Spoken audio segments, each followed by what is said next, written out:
Talktainment Radio Worldwide Sound. Talktainmentradio.com. We'll give you a reason to come. The world's greatest radio. We give you a reason to stay. Radio, the way it should be heard. You got the power. The views and opinions expressed are those of the host and guests and not necessarily those of Talktainmentradio.com, 3MR Production, its ownership, management, or staff. We got the power. The power. The power. The power. This is The Compensatory Concept with Mr. Neely Fuller, heard exclusively on TalkTainmentRadio.com, the world's greatest radio. Radio, the way it should be heard. And now, Mr. Neely Fuller. If you do not understand white supremacy, which is racism, what it is and how it works, everything else that you understand will only confuse you. Only confuse you. Only confuse you. This is The Compensatory Concept with Mr. Neely Fuller, Jr., heard exclusively on TalkTainmentRadio.com, radio, the way it should be heard. I'm Brother Kahari, sitting in every week with Mr. Fuller, and we're live. That's an interesting term, live. Well, even when you're recorded, you record live. But anyway, let's just talk. But that's kind of an interesting term. We're live. Of course we're live. But anyway, but then again, in this day and age, you hear a lot of dead people whose voices were recorded when they were living. So I guess you got to distinguish that. I guess that's the way we'll do it. But we're here live. You can reach us at 1-877-932-9766. Mr. Fuller is here. 1-877-932-9766. And you can also pick up Mr. Fuller's works at www.producejustice.com. www.producejustice.com. Produce Justice is one word, and because that's the way the technology is. But Mr. Fuller is here. Mr. Fuller, how are you, sir? I'm still learning. All right, Mr. Fuller, a lot of stuff happened last night. As you know, it was an election year. Voters spoke.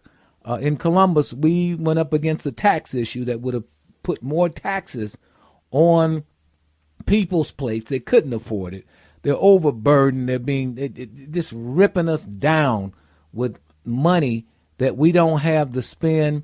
Prices are going up. Fuel prices go up. They come down like a yo-yo. They play games with you. Renting prices are going up. Everything is going up. And yet we're still dealing with stuff that has not been dealt with. We got corruption, so-called corruption in the system here. It's just a lot of problems. Mr. Fuller, let me get your thoughts on anytime you have an election, what does the code say an election does or does not do, or in terms of the message it sends? Mr. Fuller. Well, people should just look at what the issues are, what the politicians are saying that the issues are, and then look at their own circumstances and then act accordingly to addressing whatever will work best for them.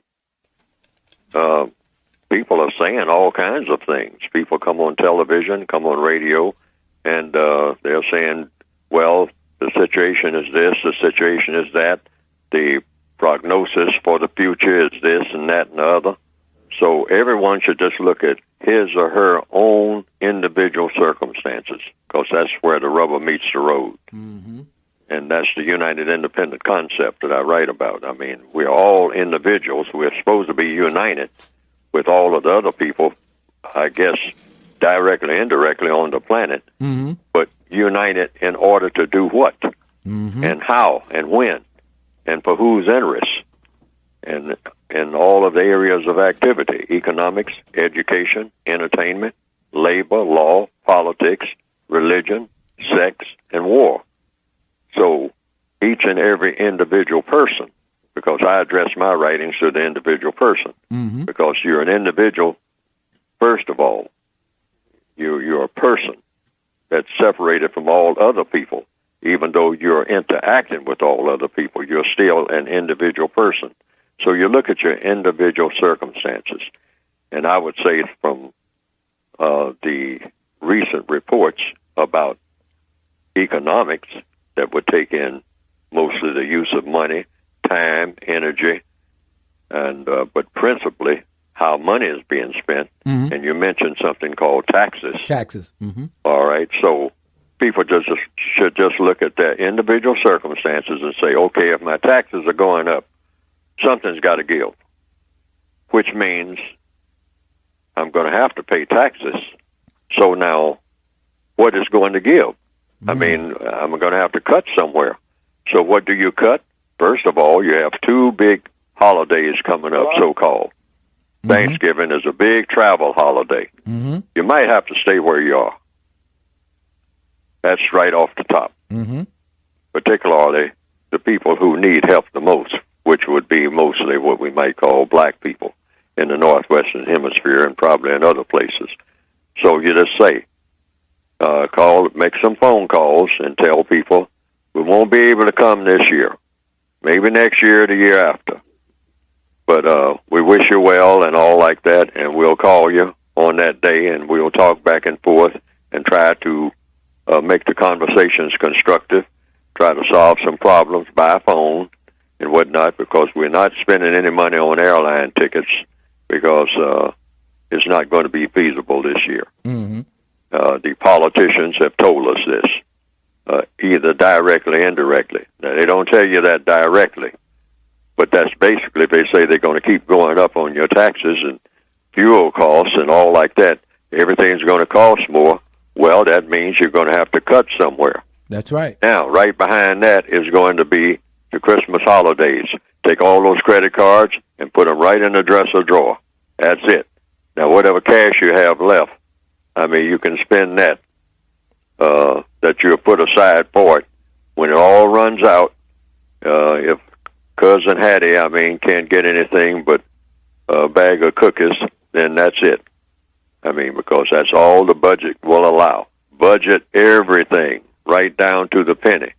And you might decide just to call the whole thing off and just say you'll call everybody on what we call Christmas Day. That way you'll still be recognizing what you consider to be an important holiday for you. Just give everybody a phone call on your cell phone, which you're on the cell phone most of the time anyway, and just let them know that you're thinking about them. Mm-hmm. And you have them in mind, and you'll keep them in mind all day. But there will be no presents coming through the mail or anything like that. None under the tree, because you're not going to even have a tree. You're cutting back. I mean, you're saying, hey, stop the world, I want to get off. At least for a little while. At least for a little while, till we get this money straightened out. Yeah, till we get the money straightened out. We have a caller, Mr. Fuller. Caller, you on the air with Mr. Fuller. Go ahead. Hello? Yes, you're on the air. Go ahead. Yes, can you hear me? Yes, I can. Go ahead. Okay, hi, Mr. Fuller. My name's Levi Michaels. I'm calling from Seattle, Washington. Mm-hmm. How are you? Welcome to the show. Go ahead. Okay, I only had two questions. I'm going to make them very swift. My first question, well, first of all, I picked up your book, and I'm only halfway through it, but I've been listening to you talk. So my first question is, would you consider religion being the number one activity of the 9 areas activities that white supremacy has used to control non-white people here in America? That's a very good question. That's, and I don't think we've ever asked Mr. Fuller to rank those areas in terms of importance. That's a very good question. Mr. Fuller. Yes, depending on what you define as religion, because religion is your beliefs plus your actions. That's all any religion is. And it just turns out that the white supremacists, being great deceivers, they will use any kind of religion to strengthen their religion, which is the religion of white supremacy. Don't call it Christianity. Don't call it Judaism. Don't call it Islam or Buddhism or Hinduism or any of the other isms. Call it what it is, the religion of white supremacy. That's the strongest religion on the planet. There's never been a religion stronger than the religion of white supremacy. White supremacy meaning people who believe in mistreating people based on color, who classify themselves as white. That's what it is. That's the strongest religion on the planet. It is the dominant religion on the planet. It's the most powerful ideology on the planet. And it spreads into all of the other areas of activity. Religion is not separate from economics, education, entertainment, labor, law, politics, sex, and war. All religions have some type of rules that apply to each one of those areas of activity. Every religion that you can name says that they have some rules about sex. They have some rules about killing, about war. They have some rules about how people will be educated, including the religion itself. That's why people go to church or the mosque or the synagogue, to be educated. Educated about what? About things to do, things to not do. That's what you're told when you go inside these buildings. Their words are passed around, and most of those words are some type of instructions. I mean, kneel here, pray there, light this candle over here. I mean, look up at the sky. I mean, stand before this statue, or kneel before this cross. These are all rules. And then you couple that when you leave that building with rules about what you're supposed to be doing when you go wherever you go the next day, when you're not in the synagogue or the mosque or the church or whatever religious institution you have, the temple and whatnot, whatever religious building, that you have, because the religion is supposed to go with you. So what people practice their religion all the way, more than anybody else on the planet. Lots of people give lip service to their religions. I've heard people say, I'm a Catholic, but I don't practice it. How can you be something that you don't do? How can you be an airline pilot and you say, well, I don't fool with no airplanes? You're either that or you're not. So you're either doing what you're supposed to do according to your religion or you're not. Otherwise, you cannot claim to have the religion. You're not telling the truth. But the white supremacists, when they say, I believe in white supremacy, mister, you can believe that they practice what they believe in. And they practice it all the way. They don't cut corners on it, not for 5 seconds. They practice every bit of their religion. 24/7. That's why I say it's the strongest religion. Okay, second question. All right. And do you believe that a black man has the right to use deadly force toward the uniformed police officer that is practicing racism and white supremacy? No. No. What you do is try to avoid all contact with a uniformed law enforcement officer if you possibly can, and you do this by not doing anything that you think will bring him into your space, looking for you to take you into greater confinement. You're already confined by the system of racism if you're black. You're already under confinement. You've been under confinement since the beginning of white supremacy. So, any law enforcement officer, person who is designated as law enforcement officers, if they approach you, everything is yes, sir, or yes, ma'am, in the case of a female, and what do you want me to do? And then you do it. Why? Because if you do anything else, you're going to lose. Either directly or indirectly, you're going to lose, and there's plenty of black people who are crowded into buildings called prisons right now as we speak, who think, or who did think, that they weren't going to lose. But if they had some second thoughts, maybe they wouldn't be where they are. Because the only people who are in greater confinement, who are smart, are the people who plan to be there. I'm going to say that again. The only people who are in greater confinement, who are smarter than the people that put them there, are people who plan to be there. Now, what do I mean by that? I mean, some people plan to go to jail. I mean, demonstrators. I've seen Congress ladies and Congress males line up, and while they're demonstrating, usually, because of some legislation or something like that they didn't agree with and all like that, and they're legislators themselves. But they'll say, I don't think that this law will sit very well. I'm against this law. I voted against it, but I was I was voted out of office, or I was voted around this particular issue, and didn't get my way with it, but I still will join the protesters who are outside the legislative offices here, and I'll go out and get arrested with them because I agree with their point of view. Now, but these people planned to go to jail. They knew they were going to go to jail when they went out there. So that was their plan. The average black person who is out here robbing and carjacking and all like that is not planning to go to jail. But you know what? Most likely that's where they're going, or they're going to be dead. If they start right now, they might be dead or in jail before the year is out, here in November 2013. Anybody who's out there carjacking and robbing and nickel and diming thinking that they are big time, and I say that black males particularly and a growing number of black females should not be known for any of that nonsense by now. Don't bring the law enforcement people into your space by doing things to attract them. I'm going to say that over and over again in answer to the question. Because, and when they do, even when you're in the correct position, you're doing everything that you're supposed to do. But when they come around, and I don't care how many names they call you, anything like that, when they say, put your hands on the hood of the car, put your hands on the hood of the car. And don't break away and think that you can run and hide under your grandmother's porch. It ain't going to work. You might as well deal with this at a later level, at a level that you can handle it better. Like your court-appointed lawyer. He can handle it better than you suddenly swinging on this officer and start talking about your rights. Because of what? It's not going to work.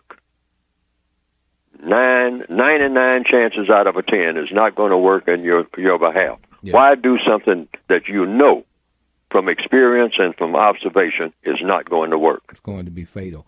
Caller, did that answer your question, or did you have a follow-up to that? Oh, yeah, well, yeah. No, I just, he answered my question, and I just was just concerned because when law enforcement does practice racism, and you do say yes, sir, or no, sir, and they arrest you and you get out, it's like you got to be humble, and, so, yeah, he answered my question. And that, he answered it. Yes, he answered it. Yeah. Okay. All right. Thank you for listening. We appreciate you. All right. Thank you. Mm-hmm. Mr. Fuller, what I'm going to do is I'm going to open up the lines for other people who might want to call. 1-877-932-9766. 1-877-932-9766. We're going to open up the lines and get your thoughts on a number of things that you might want to ask Mr. Fuller. We'll keep it fluid today because there's always so many things out there that are on people's minds who have read the compensatory concept, who might have questions that they want to ask Mr. Fuller. 1-877-932-9766. Mr. Fuller, as we look at politics, according to the code, politics is people relationships. People relations. Am I correct according to the code? Yes, people interactions. Any way that when people just say good morning to each other, passing on the street, complete strangers, that's politics. That's basic politics. Now politics is nothing but anything, any way that people interact with each other is politics. Now explain that to me a little bit deeper, because that would seem to most people not to be politics. Why do you say that is politics? That's just basic politics, because it deals with people. The word poll, P-O-L, like poll tax, or police, or being polite. See, the root word here, P-O, has to do with people. So it just means that, it's not just going to the polls, you might say, and voting. Even the word polls has to do with, people, politics, politics. So it just means that you're interacting with people. And basic politics means all of your interactions with people should be with a constructive result. That's right down to just making a phone call. Like we all on the phone all day long, walking down the sidewalk, some of us illegally driving a car down the highway. We're on the cell phone. We're engaging in basic politics. But you want to look at the quality of what you're saying. Everything that we do should be quality, top-of-the-line quality. This conversation that I'm going to have with this person is going to be off the hook, literally. I mean, you might say, using the phone terminology, off the hook. It's going to be off the hook, literally, as far as over-the-top constructive conversation. Okay, Otherwise, you don't have any business talking. That means I can never have a sexual conversation with a woman. Is that what you're saying? saying? Yes, you can have a sexual conversation, but it must have a constructive frame of reference. Sex is the 8th area of activity, one of the most important areas in existence between people. Sex is real, what you mean, up close and personal politics, okay? Because all of these areas interact with each other. Sex is not separate from anything else, politics or religion or anything else. So if you're having a conversation about sex, and you're going to engage in sexual intercourse, it's supposed to have a constructive result. That's all. Now, that's the law of the universe. Now, Mr. Fuller, stay right there. Regardless of religion. Right, because this is going to be interesting. I want to see how that language, what should that language sound like? Because we, as men, we do it so much, and females too, until we really don't know the constructive side of that. Stay right there. If you want to hear that, stay right there. More to come. This is the compensatory concept with Mr. Neely Fuller Jr. heard exclusively on TalkTainmentRadio.com.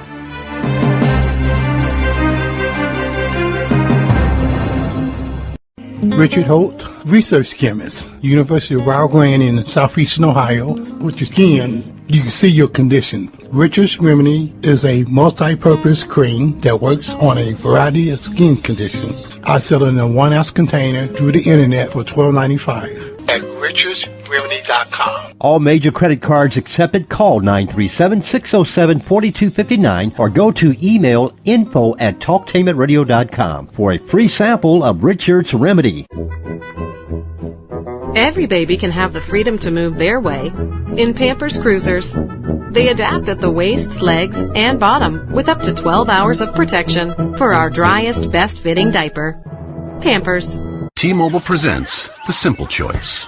With T-Mobile, I can walk out with the new Samsung Galaxy S4 for way less than at AT&T. We have a big family. T-Mobile. Awesome. Well, now we'll all have the coolest phones in school.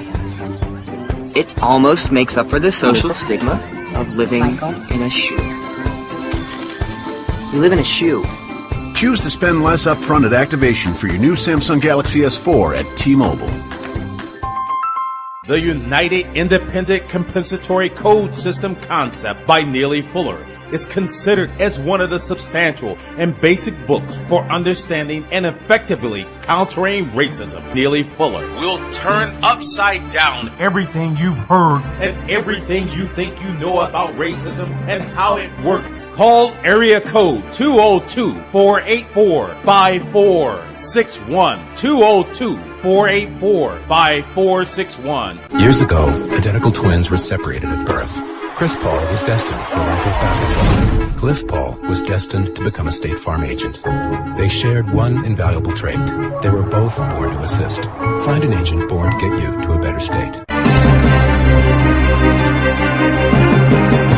This is the compensatory concept with Mr. Neely Fuller Jr. heard exclusively on TalkTainmentRadio.com. Radio the way it should be heard, the world's greatest radio.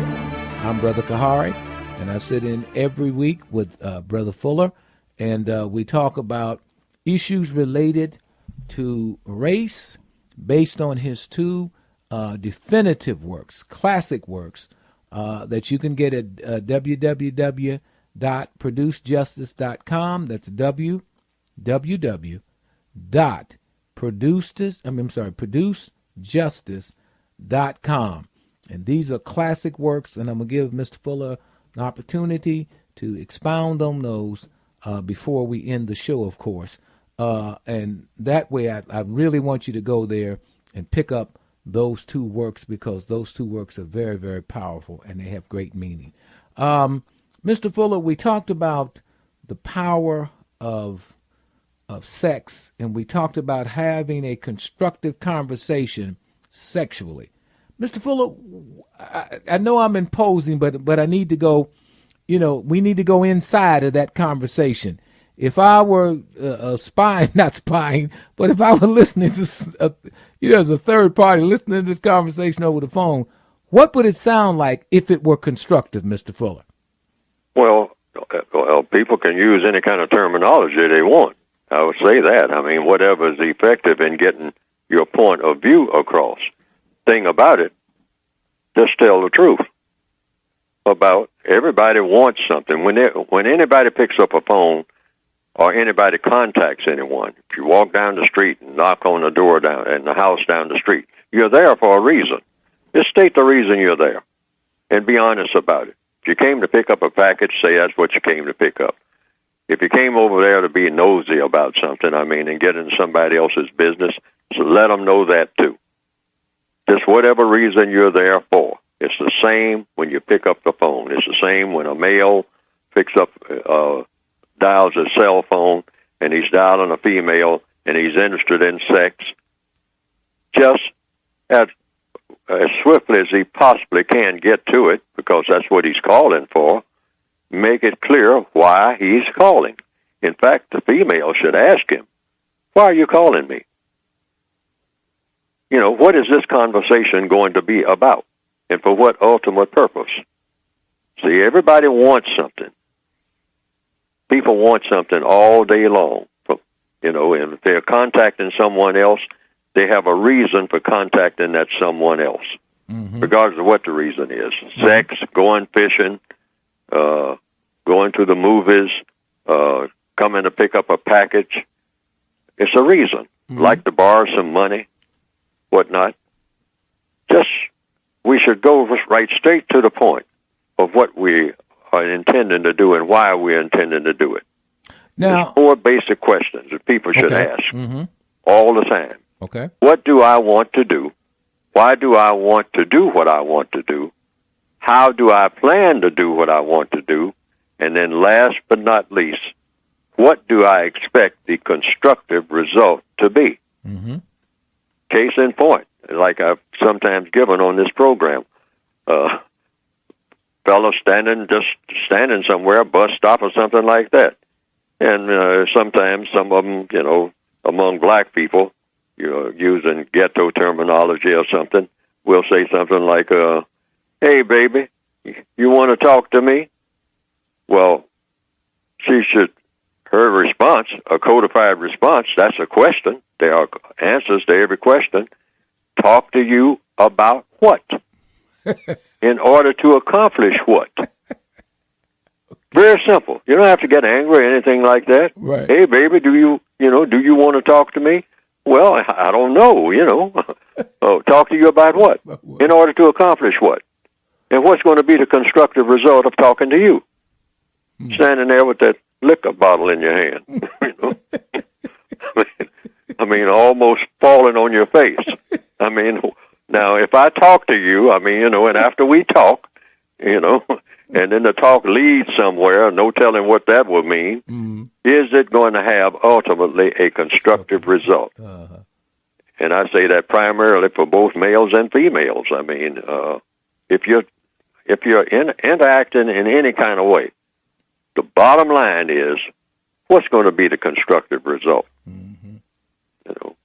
Now that's a knife right at the heart of many people, because sometimes we don't want to reveal what it is we really want, and we definitely hadn't even thought about a constructive result. But that should be the thing on the table. That should be a part of the new black culture. In other words, hey, yes, we can do this, we can do that, we can go here, we can do that, we can go there, we can talk about this, we can talk about that. But before we start down this road, what do you predict? What do you have in mind of being the constructive result? We're going to have a result, all right, but is it going to be constructive? And in what way? I mean, let's get this straight before we even start. What's going to be the constructive result? And the person might say, well, I don't know. We'll figure all that out as we go along. And say, well, do you have anything in mind of what it should be? You know, all you have to do is just ask questions. People will take you right where you need to go, right where everybody needs to go. Everything in the universe is about questions and answers. The problem with most so-called relationships, not enough questions are asked and not enough questions are answered. If you just ask enough questions, I would say something like maybe 150 and climbing before, particularly between male and female, before a first act of sexual intercourse. And out of 150 questions plus, there will be no surprises because, and most surprises are unpleasant in relationships. And the three words you mostly hear in relationships between male and female, I didn't know. That should never happen. And black people can start that right now as a part of their personal code. There'll never be a situation where they are in bed with somebody and there'll be a question in their mind that they don't know the answer to. That should never happen. Mm-hmm. You don't wait until after the act of sexual intercourse and then start asking questions. Mm-hmm. Sometimes it's so bizarre that the questions on a Monday morning after a Sunday night in some motel, somebody rolls over and says, by the way, what's your name? That's happened. And that's elementary. Yeah. What I'm talking about, if you're in bed with somebody, you should have all of the answers to every question you're ever going to ask. Yeah. And that should happen before you get in that bed. And then there will be less conflict between males and females. In fact, it'll be almost non-existent. Because before you ever got in that bed, you had all your questions answered that you are ever going to ask. Mm-hmm. Ever. Before you ever got in that bed. It won't be a question in your mind about anything because you'll say, I know who I'm in bed with because I have all the answers about this person before I ever got in bed with them. Wow. But Mr. Fuller, a lot of men say women want romance before they want sex. So when you tell a woman, when you call a woman up and say, look, let's have some, I want to go to bed with you. And you come straight out, that's often a turnoff. They seem to want you to tell them something else. And I looked up the word romance, and one of the words meanings for romance is to create fiction. Fiction means to lie. So, sure. So does that mean people want you to lie to them? Sure. Absolutely. And that is incorrect, which is why our culture needs changing. See, you go straight for the jugular. You go for the truth about everything. And when somebody starts dancing around what they really want, you say, wait a minute. You're sounding like you want something. That's what the lady should say. That's what my sister should say, or my mother should say. To my father, before I got here. Hey, what did you want from me? You're talking to me. Do you want me to cook? Do you want me to sew? Do you want me to hold you by the hand to the bus stop? Why are you talking to me? Why are we having this conversation? So the guy, he doesn't have to use vulgar language, anything like that. He can be polite, but he should say what it is that he is attracted to. And they should stop playing about that. So he should come right out and tell that woman what he wants, if that's what he wants. Absolutely, and then she can tell him what she wants. Say, oh, okay, I understand what it is that you want. Now, are you concerned about what I want? Because one thing that I think I don't want is you. Now, Mr. Fuller, let me put another example out here. Let's say, for example, she says, okay, I will give you sex, and she's not a prostitute or anything, but I need you to pay this bill and that bill, on a regular basis for me? She should say so. Should that happen? Absolutely. And she should say so right out the gate.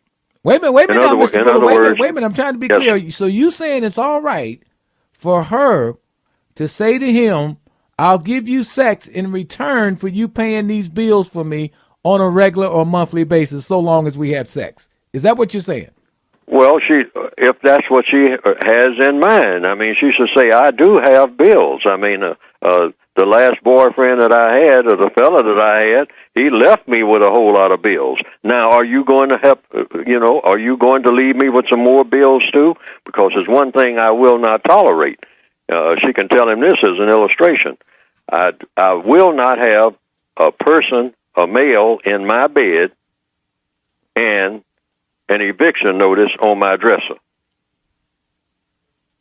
And that's something that every black female should definitely have in her repertoire. Say that again, Mr. Fuller. Say that again. That's real powerful. Say that again, please. Just say, you're a nice fella and all like that, but I will not have you or no other person in my bed and an eviction notice on my dresser.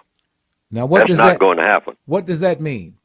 That means that, hey, I have rent to pay, and that rent's going to be taken care of, or you don't have any business in my bed. What are you doing in my bed, and I got an eviction notice on my dresser? That doesn't even compute. That makes no sense at all. I mean, we're both up here giggling and carrying on in this bed that hadn't been paid for, and the roof over our heads and the curtains that are pulled and all like that. And I'm subject to be out on the street tomorrow after all of this fun we're having today. That's not mathematical. That's not logical. Everything in the universe is supposed to follow a logic. Lots of females have tons of problems.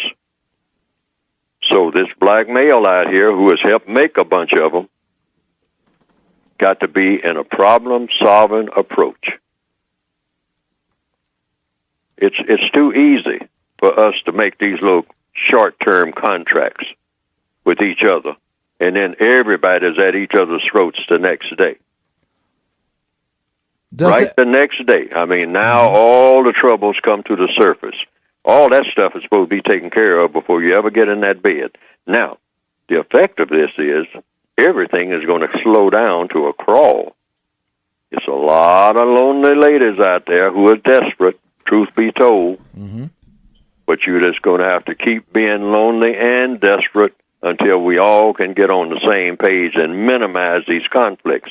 Now, we're going to have conflicts. Somebody called me today and started talking about, well, me and my lady, we do have conflicts. We do disagree on things and all like that. That's a given.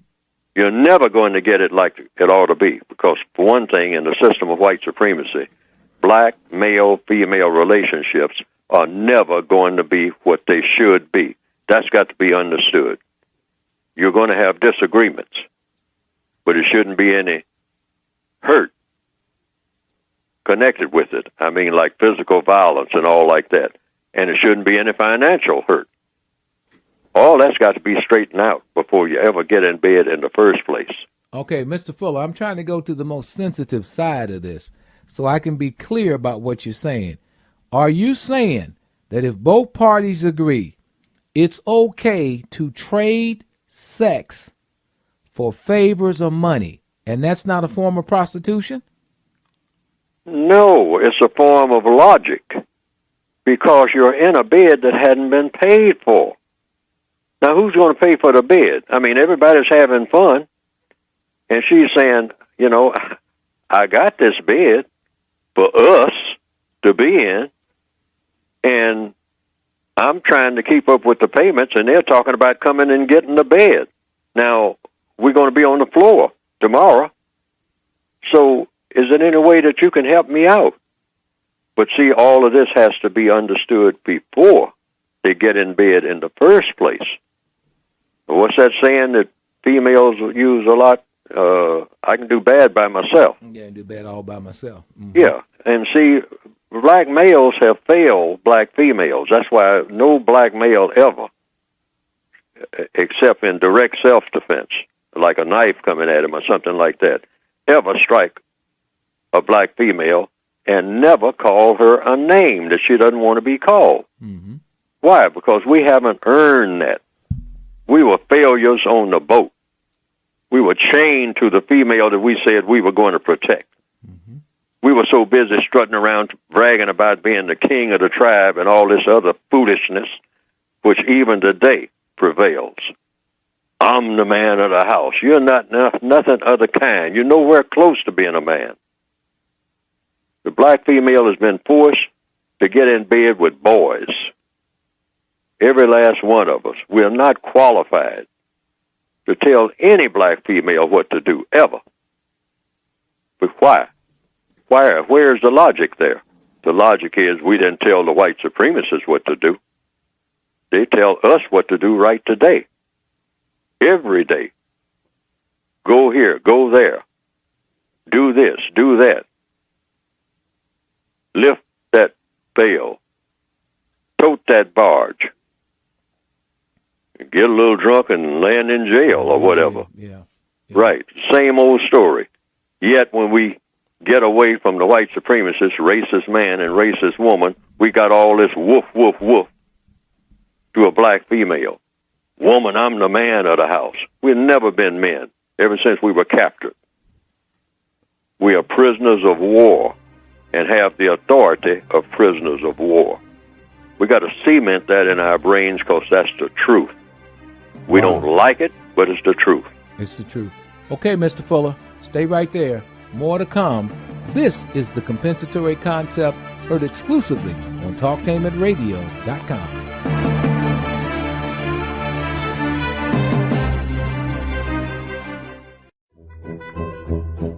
Every baby can have the freedom to move their way. In Pampers Cruisers, they adapt at the waist, legs, and bottom with up to 12 hours of protection for our driest, best-fitting diaper. Pampers. T-Mobile presents The Simple Choice. With T-Mobile, I can walk out with the new Samsung Galaxy S4 for way less than at AT&T. We have a big family. T-Mobile. Awesome. Well, now we'll all have the coolest phones in school. It almost makes up for the social stigma of living in a shoe. You live in a shoe. Choose to spend less upfront at activation for your new Samsung Galaxy S4 at T-Mobile. The United Independent Compensatory Code System concept by Neely Fuller is considered as one of the substantial and basic books for understanding and effectively countering racism. Neely Fuller will turn upside down everything you've heard and everything you think you know about racism and how it works. Call area code 202-484-5461. 202-484-5461. Years ago, identical twins were separated at birth. Chris Paul was destined for life of basketball. Cliff Paul was destined to become a State Farm agent. They shared one invaluable trait. They were both born to assist.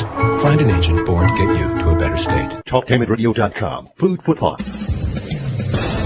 Did you know that we spend 1/3 of our lives sleeping? If a person lives to be 90 years old, he or she will have spent about 32 of those years sleeping. But don't think that if we just spent more time awake, we could accomplish more in life. Our bodies don't work that way. Not getting enough sleep can contribute to stress, disease, obesity, poor memory, poor judgment, and a decrease in our abilities as we age. Lack of sleep causes accidents on the road and in the workplace. We need about 8 hours of sleep each night, and young people need even more. To that end, we should not consume caffeinated drinks past early afternoon. We should start to wind down as we near bedtime and make our bedrooms conducive to good sleep. No light exposure and a cool temperature. I guess I and many others should no longer fall asleep by the light of the television. That's another Food for Thought. To hear additional Food for Thought, stay tuned to TalkTainmentRadio.com. Radio, the way it should be heard. Hi, my name is Shiva Karfania, and I'm with Panache Fitness, and I'm here with your Fit in a Minute tip for today. The app hazard. A 2012 report found that more than 20% of the 1,500 apps examined claim to treat or cure a medical condition. That's what's worrying the FDA, is that they don't always live up to those claims.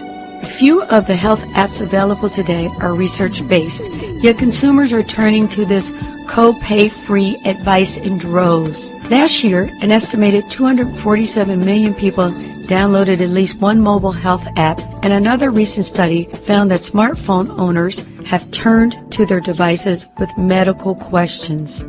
Another study showed that 1 in 10 Americans often use symptom checker apps instead of seeing a doctor because that represents time off from work or they simply don't have medical insurance. Even savvy consumers can be sucked in, and the scary reality is, trusting your health to an app could leave you in worse shape than before you downloaded it. Beware of apps that promise fast or quick results. If it sounds too good, as the old saying goes, it usually is. Apps from well-known health organizations are most likely to have solid medical backing. You can also choose from government apps at app.usa.gov. I'm Sheba Karfania with Panache Fitness, and this was your Fit in a Minute tip. Stay fit.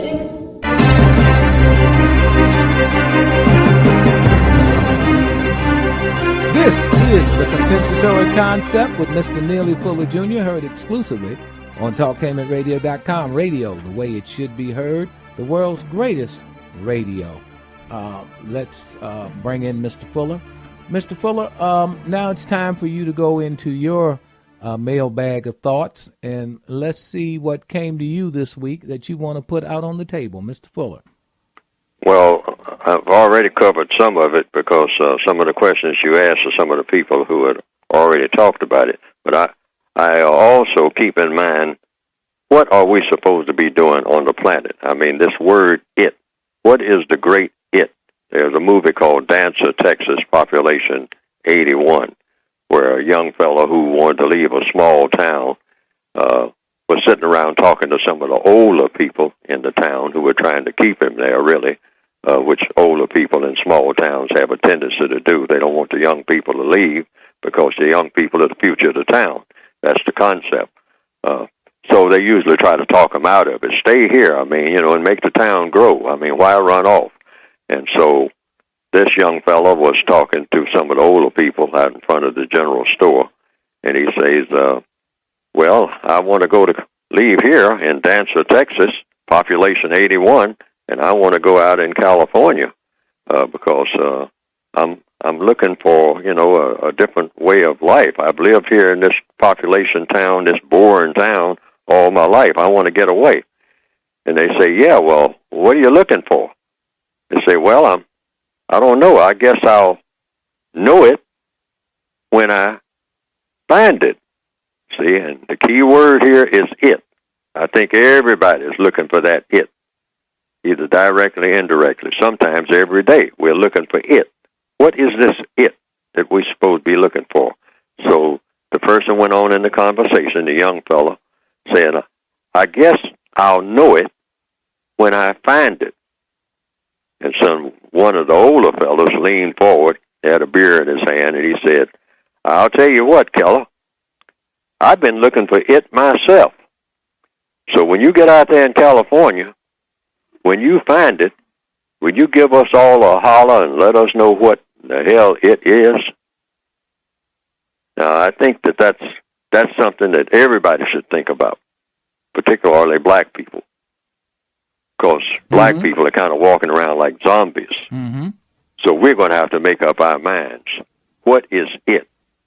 Sometimes it is another tattoo or a new hairdo. Yeah. Okay? That's just about as far as we can get when we start looking for it. Okay?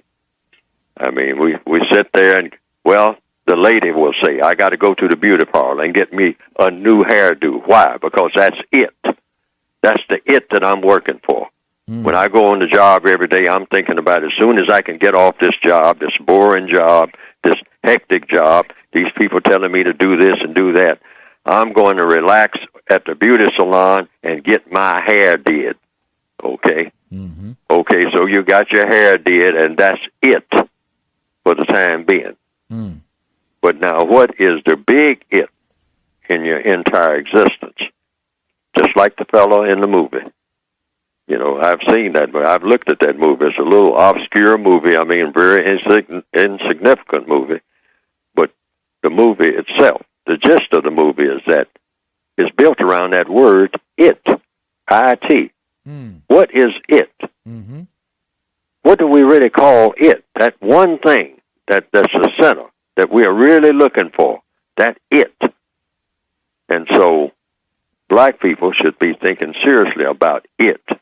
I say it means, in my way of thinking, the ultimate, replace the system of racism with the system of justice. And then the it that comes behind that is I'm saying that black people everywhere should be struggling, or not struggling, kick that word out, be working to achieve a universal man with a universal woman. Okay. And what would be the qualities of these people? The best qualities of people can have in an interaction with each other that is near perfection as you can get, something that the world has never seen. And we start with just fundamentals like minimizing conflict. Right. That's one of the first ones. That should be the first it on the bill of fare. Right. Minimize conflict. Any kind of conflict that comes up, we say, hey, looks like we're getting into some conflict now, so let's back off, and we'll reconnect at a time when we can be more constructive. If black people can just get past that hurdle, that would be a big thing. Then you wouldn't have all those 9mm pistols popping in the middle of the night. But because that comes from people just insisting on making these contacts that are toxic and spreading the poison that we all carry. We have to know when to back off. That's not just males and females. That's black males with each other. Know when to stop the conversation and just back off and say, well, it looks like we're heading for some trouble here, man. So let's not talk to each other for a while. Maybe for a few days or maybe for a few years if necessary, because it looks like we are kind of toxic to each other. We're kind of volatile. Every time we come in contact with each other, it seems like things go from bad to worse. So we need to just back off.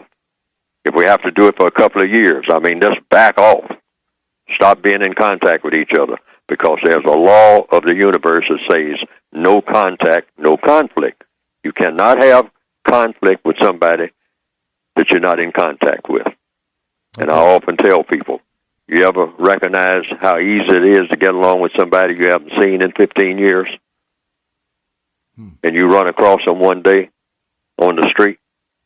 You can get along with them real easy. Why? You haven't been in contact with them. That's why. Mr. Fuller, I have someone who has a question. Caller, go ahead. Yes. Yes, good morning. I have a question. Mr. Fuller? Mm-hmm. Yes, he's on. Go ahead. Yes. Okay, I've never heard of a war where you don't know who your enemy is. And the way you talk about white supremacy, you are not telling the people who the enemy is. You're painting this big picture of white folks, and it's not like that. The enemy is the Jew. The Jew is also white. Jews own 90% of the media. They own the prison system, educational system. They're in control of everything. You need to be specific. People need to know who the enemy is. The enemy is not white folks, white supremacists. It's the Jew. And I never hear you say it. If people mention the word Jew, the first thing they jump on you and say, oh, you hate us, you anti-Semitic. That's a lie. You need to know who the enemy is. If you don't know who your enemy is, you don't know who to target.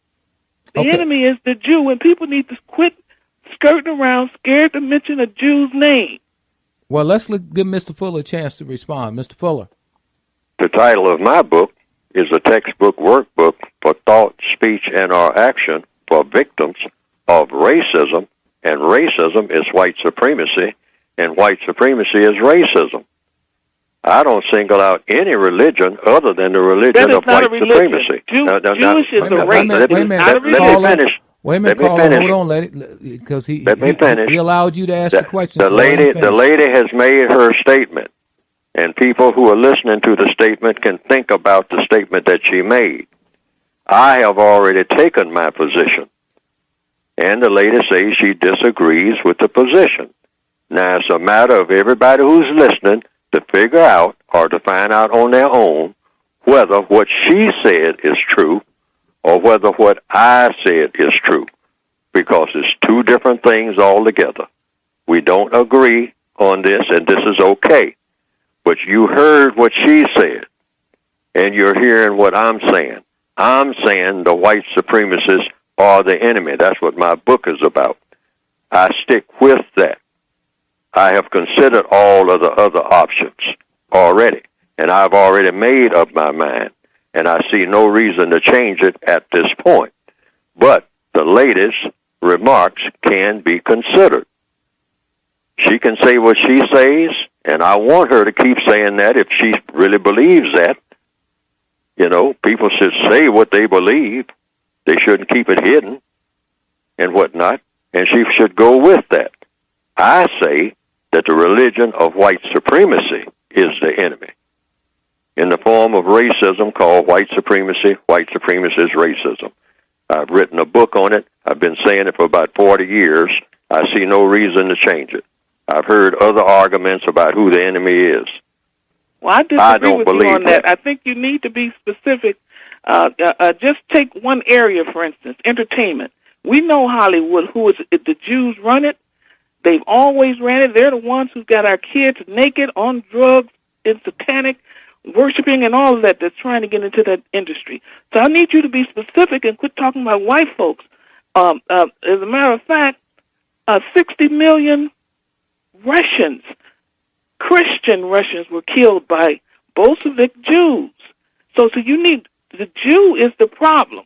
And for people around the world scared to even mention their names, they got so many advocacies to jump on people if you even mention their name. That's the enemy. That's who we need to be zeroing in on. When white folks try to start an organization, they call them skinheads and extremists and everything else. Whites cannot even galvanize themselves. It's the Jew.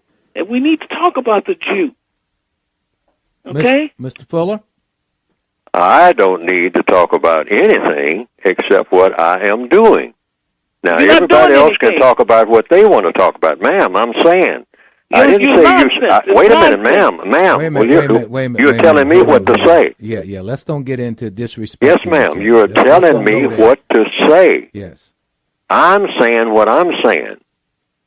Now, you can get a program where you can say what you're saying. My program is designed to replace the system of white supremacy with the system of justice. I may be making the biggest mistake ever made in the history of the world, but I don't think so. Okay. Well, one of the things I want to stress here on the show is that we can disagree without getting off into attacking each other. And I think and it becomes personal. And that's one of the things I want to stay away from always. And I do that on all of my shows. I don't get into personal attacks on a person. I disagree with if somebody disagrees with a philosophy or a book or whatever, okay, bring out the points that you disagree. But when it reaches a point where you're saying you ain't doing nothing, all that gets personal. And I don't want to get into that. I really don't. Mr. Fuller, let me get your closing thoughts. Yes. Well, the closing thoughts, would be on what the lady just said and whatnot. Now, I want to make that clear. That's why the title of my book is called The United Independent Compensatory Code. It's called United Independent. Everybody is supposed to come to the table and say exactly what is on his or her mind, and that includes white people who can also call in and say what they think should be done to solve these problems. See, there is a problem. There are all kinds of problems all over the world. I'm saying the biggest problem on the planet is the system of white supremacy, and no other problem can be solved without solving that problem first. Now, I could be making the biggest error in the world. I could be misleading people's thinking, and I admit to that. I could be doing that. Maybe my thinking needs to be straightened out. But I'm saying I have seen no reason in 40 years to change the position that I have taken. Now, when somebody can convince me otherwise, and I've heard every type of argument I think so far, including the argument that the lady is presenting here to the world, not just presenting it to me, but presenting it to the world. Okay. She may be correct, but I'm saying I've already taken my position, and I see no reason to change it. Thank you, Mr. Fuller. We appreciate you always. Right.